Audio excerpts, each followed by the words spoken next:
झोपड़ियों के आसपास एक अजीब और डरावना माहौल था। झोपड़ियों के चारों ओर कई औरतें थीं जो अपने सिर को जोर जोर से हिला रही थी। उन सबका ध्यान एक बूढ़ी औरत पर था जो झोपड़ी के अंदर एक खूबसूरत दुल्हन को सजा रही थी। उस औरत के कपड़े काले और मैले थे जो उसे और भी डरावना बना रहे थे। उसके चेहरे पर कई झुर्रियां थी। तभी बूढ़ी औरत ने एक कटोरा जो नीचे रखा था जिसमें खून भरा हुआ था, बूढ़ी औरत ने अपने अंगूठे को कटोरे में डुबोया और फिर उसे दुल्हन के माथे पर तिलक लगाया। तभी झोपड़ी के बाहर अचानक एक तेज रोशनी चमकी जिसने पूरे माहौल को खौफनाक कर दिया। उस चमक के साथ ही एक काली आकृति प्रकट हुई। यह आकृति 6 फुट लंबी, विशाल और शैतान जैसी दिखने वाली थी। उसका चेहरा चौड़ा, भयानक और कंकाल की तरह था। बूढ़ी औरत ने पीछे हटकर उस शैतान जैसे दिखने वाले को रास्ता दिया। दुल्हन ने उस शैतान के हाथों में हाथ देकर उसे अपने साथ ले गया।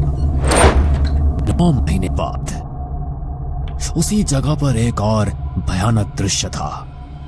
झोपड़ी के अंदर से एक औरत अपने बच्चे को जन्म देने वाली थी। कुछ देर बाद अचानक झोपड़ी के अंदर से एक बच्चे की किलकारी गूंजने लगी। मुबारक हो, लड़का हुआ। ये सुनते ही औरतें खुशी से जोर जोर से अजीब डरावनी आवाजों में चीखने लगी। तभी उस बूढ़ी औरत को एक आभास हुआ। उसी वक्त एक काले रंग का कुत्ता वहां आ गया। उसकी आंखें पूरी तरह से लाल थी और उसमें एक अजीब सी चमक भी थी। बूढ़ी औरत ने बच्चे को अपने गोद में लेते हुए उस कुत्ते से कहा, वो आ रहे हैं। इससे पहले कि वो इसे मार दे, इसे अपनी किस्मत की ओर ले जाओ। बच्चा काले कपड़े में लपेटा हुआ था। उस बच्चे के हाथ पर एक इंसानी खोपड़ी जैसा निशान था जो अंधेरे में चमक रहा था। उस कुत्ते ने बिना अपने दांतों को बच्चे को चुभाए बच्चे को पकड़ा और वहां से जंगल में भाग गया। तभी वहां मशाले लेकर कुछ ऋषि लोग आ पहुंचे। चलाओ इन शैतानों के पुजारियों को। ऋषियों ने झोपड़ी और तंबू को चारों ओर से घेर लिया और उसमें आग लगा दी। ऋषियों ने चारों ओर खोजबीन की, मगर जिस चीज की तलाश में वे थे वो उन्हें नहीं मिली। वे सब निराश होकर अपने गुरु वरिष्ठ शास्त्री के पास पहुंचे और बोले, शास्त्री जी, हमने उसे हर जगह खोजा मगर वो हमें कहीं नहीं मिला। शास्त्री जी ने गंभीरता से कहा, ये वही मनहूस रात है जिसका हमें वर्षों से इंतजार था। आज से नहीं बल्कि अभी से शुरू होती है हमारी असली तलाश, क्योंकि वो इस दुनिया में आ चुका है। दूसरी ओर कुंदेरा के मंत्री का घर रोशनी से जगमगा रहा था।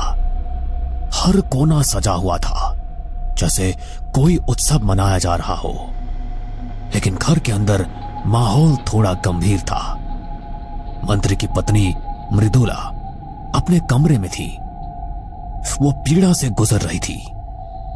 कमरे में डॉक्टर और नर्सें मौजूद थी और मंत्री, जिनका नाम ठाकुर विक्रम सिंह था, वो और उनके गुरुजी बाहर टहल रहे थे। डॉक्टर ने मृदुला को कहा, रिलैक्स मृदुला जी, सब ठीक है। आपको घबराने की जरूरत नहीं है, बस थोड़ी हिम्मत रखिए। कुछ देर बाद कमरे के अंदर से एक तेज और प्यारी आवाज आई। वो एक नवजात शिशु की किलकारी थी, लेकिन घर के पीछे के दरवाजे से एक अजीब आदमी चुपचाप अंदर आया। वो लंबा और दुबला था। उसके कपड़े मैले कुचैले और चेहरे पर अजीब सा भाव था। उसकी आंखें गहरी थी। वो आदमी के हाथ में एक बच्चा भी था। वो बिना किसी को देखे सीधे कमरे की ओर बढ़ा। कमरे के अंदर मौजूद नर्स ने उसे देखा और उसने मंत्री की बेटी को चुपचाप एक बेटे से बदल दिया। तुम जानते हो कि क्या करना है। इसे कहीं दूर फेंक देना या फिर मार देना। नर्स के हाथों पर एक अजीब चमकता हुआ निशान दिखा, जो ठीक वैसा ही था जैसा उस नवजात बच्चे के हाथ पर था। नर्स ने बच्ची को कपड़े में लपेटा और चुपचाप उसे उस आदमी के हवाले कर दिया। उस आदमी ने बच्ची को अपने हाथों में लिया और बिना एक शब्द कहे पीछे के दरवाजे से बाहर निकल गया। थोड़ी देर बाद नर्स ने अपने चेहरे पर एक अजीब मुस्कान के साथ कमरे से बाहर आकर मंत्री ठाकुर विक्रम सिंह से कहा, मंत्री जी बधाई हो, आपके घर बेटे का जन्म हुआ है। माँ और बच्चा दोनों स्वस्थ हैं। मंत्री ठाकुर विक्रम सिंह ने राहत की सांस ली और खुशी से नर्स का धन्यवाद किया। वो आदमी बच्ची को लेकर घने जंगल में पहुंचा। उस आदमी ने बच्चे को एक बड़े पत्थर पर रखा और अपनी कुल्हाड़ी से उसे मार दिया। 15 साल बाद मृदुला सुबह भगवान की पूजा कर रही थी। उस दिन भी पूजा के बाद उन्होंने अपने बेटे विराट को बुलाया। विराट, इधर आओ, भगवान का प्रसाद लो। विराट, जो 15 साल का हो गया था, अपनी मां की बात को अनसुना कर दिया। वो पूजा में कोई रुचि नहीं दिखा रहा था। मृदुला के चेहरे पर चिंता की लकीरें उभर गई थी। ये लड़का भगवान के प्रसाद को क्यों नहीं लेता? मुझे तो इसकी बहुत चिंता होती है। ठाकुर विक्रम सिंह ने कहा, जो पास ही खड़े थे। छोड़ो मृदुला, बच्चे बड़े हो रहे हैं, शायद ये उनकी उम्र का असर है। मैं दफ्तर जा रहा हूं, तुम चिंता मत करो। ठाकुर विक्रम सिंह अपने कार्यालय में पहुंचे और अपने काम में व्यस्त हो गए। कुछ देर बाद उनके सहायक ने अंदर आकर कहा, मंत्री जी, बाहर एक साधु आपसे मिलने आए हैं। वो कह रहे हैं कि आपसे मिलना बहुत जरूरी है। ठाकुर विक्रम सिंह ने सहायक को साधु को अंदर लाने के लिए कहा। कुछ ही पल में एक लंबा, जिसने लाल रंग के कपड़े पहने थे, तेज नजरों वाला साधु कमरे में दाखिल हुआ। साधु ने ठाकुर विक्रम सिंह को देखते ही कहा, मंत्री जी, मैं आपको एक बहुत जरूरी बात बताने आया हूं। ये बात आपके बेटे विराट से जुड़ी है। आपके बेटे के हाथ पर यह पवित्र धागा बांधना अत्यंत आवश्यक है। यह धागा एक बड़े संकट से आपको बचा सकता है।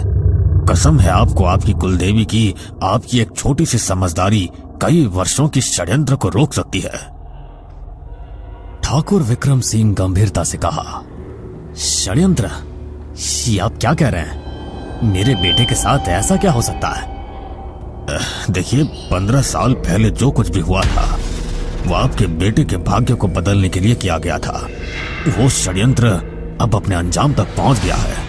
अगर आपने ये धागा नहीं बांधा तो परिणाम भयानक हो सकते हैं। और धागा ठाकुर विक्रम सिंह को देते हुए वहां से चला गया। उस रात करीब 11 बजे का समय था। घर में सब सो चुके थे। ठाकुर विक्रम सिंह थकान के बावजूद साधु की चेतावनी को नजरअंदाज नहीं कर पा रहे थे। उनका मन बार बार वही बात दोहरा रहा था। ठाकुर विक्रम सिंह ने चुपचाप विराट के कमरे की ओर कदम बढ़ाए। कमरे में हल्का अंधेरा था। विराट गहरी नींद में सो रहा था। क्या सच में मेरे बेटे के साथ कुछ गलत हो सकता है? ठाकुर विक्रम सिंह ने खुद से पूछा। ठाकुर विक्रम सिंह ने धीरे धीरे विराट की कलाई उठाई और उस पर साधु द्वारा दिया गया धागा बांधने लगे। जैसे ही धागा कलाई पर कसकर बांधा, अचानक एक अजीब सी चमक फैल गई। ठाकुर विक्रम सिंह ने देखा कि धागा गर्म होकर जल गया। इससे पहले कि वो कुछ समझ पाते, विराट की नींद टूट गई। वो चौंक कर उठ बैठा। बाबा, आप यहाँ इतनी रात को? विराट ने अपनी कलाई की ओर देखा और उसकी आंखें चौड़ी हो गई। ये कैसे हुआ? मेरी कलाई कैसे जल गई? ठाकुर विक्रम सिंह ने घबराते हुए पूछा। बेटा, क्या तुम्हें दर्द हो रहा है?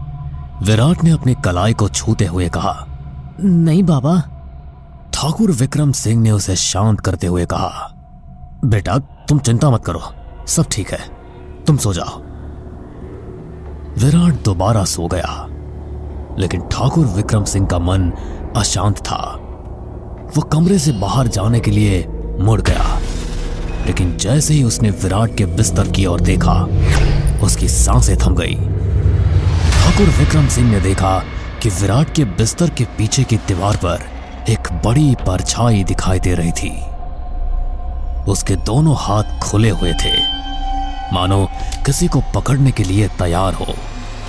ठाकुर विक्रम सिंह का शरीर ठंडा पड़ गया और उसके पैर कांपने लगे। ये क्या हो सकता है? उसने खुद से पूछा। डर के मारे वो तुरंत कमरे से बाहर भागा और अपनी पत्नी मृदुला को जगाया। मृदुला जल्दी चलो, विराट के कमरे में कुछ है, तो कोई साया है। मृदुला घबराई हुई ठाकुर विक्रम सिंह के साथ विराट के कमरे में गई। उसने कमरे का कोना कोना देखा, लेकिन वहां कुछ भी नहीं था। विराट गहरी नींद में सो रहा था और कमरे में शांति थी। मृदुला ने ठाकुर विक्रम सिंह से कहा, यहाँ तो कुछ भी नहीं है, आप बेवजह परेशान हो रहे हैं, शायद आप बहुत थक गए हैं। ठाकुर विक्रम सिंह ने इशारा करते हुए कहा, नहीं मृदुला, मैंने अपनी आंखों से देखा था। विराट के बिस्तर के पीछे की दीवार पर एक साया था, उसके दोनों हाथ फैले हुए थे। मृदुला ने दीवार की ओर देखा और फिर कहा, विक्रम जी, वहाँ कुछ भी नहीं है, ये आपकी थकान का असर हो सकता है, आप बहुत काम कर रहे हैं, चलिए अब आराम कीजिए।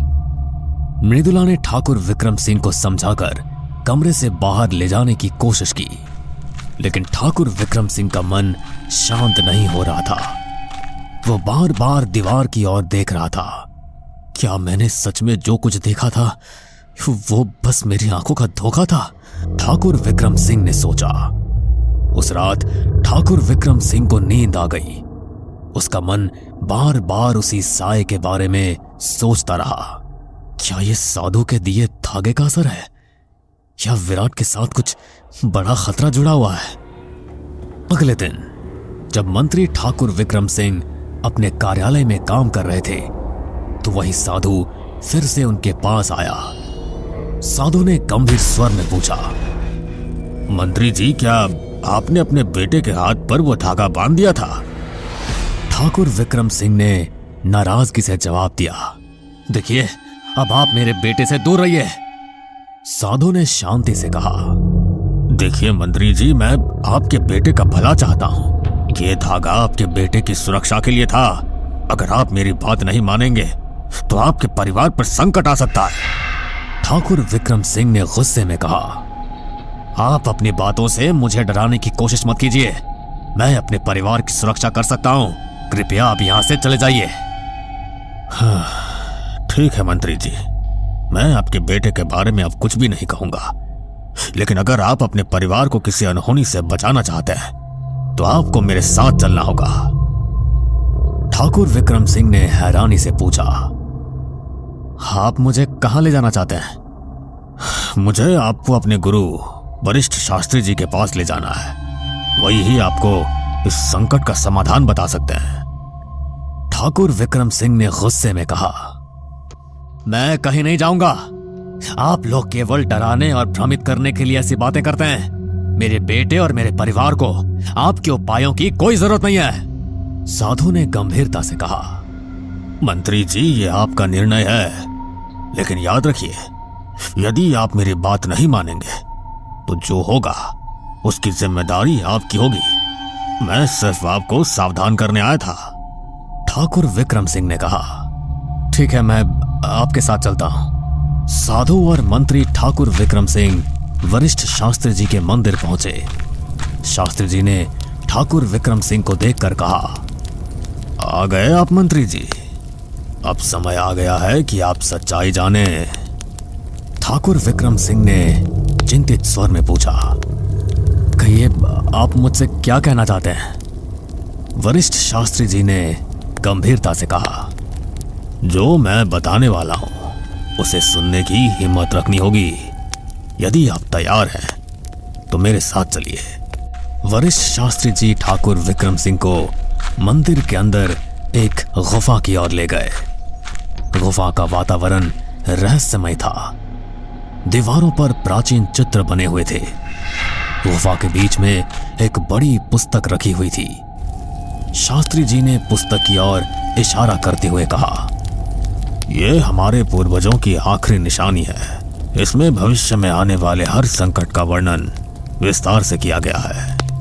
ठाकुर विक्रम सिंह ने हैरानी से पूछा, ये कैसी पुस्तक है और इसका मेरे बेटे से क्या संबंध है? आपके बेटे से इसका गहरा संबंध है। पहले मैं आपको एक और चीज दिखाना चाहता हूं। शास्त्री जी गुफा की एक दीवार की ओर बढ़े। उन्होंने जल्दी मशाल को दीवार के पास ले जाकर कहा, यह दीवार हमारे पूर्वजों ने बनाई थी। इस पर उन्होंने उस शैतान का चित्र बनाया था जो आने वाले समय में संसार को संकट में डाल सकता है। अब आप इसे देखिए। जैसे ही दीवार पर बनी आकृति स्पष्ट हुई, ठाकुर विक्रम सिंह की सांसें थम गई। दीवार पर निकाली गई तस्वीर किसी और की नहीं बल्कि उनके बेटे विराट की थी। ठाकुर विक्रम सिंह ने कांपते हुए कहा, ये कैसे हो सकता है? ये तो मेरे बेटे की तस्वीर है। तो क्या है ठाकुर विक्रम सिंह के बेटे का राज? क्या ठाकुर विक्रम सिंह को सच्चाई का पता चलेगा? क्या वरिष्ठ शास्त्री उस शैतान को रोक पाएंगे? जानने के लिए अभी ही स्केरी हब को सब्सक्राइब करें और नोटिफिकेशन ऑन करें, क्योंकि हम जल्द ही इस कहानी का अगला भाग लाने वाले हैं।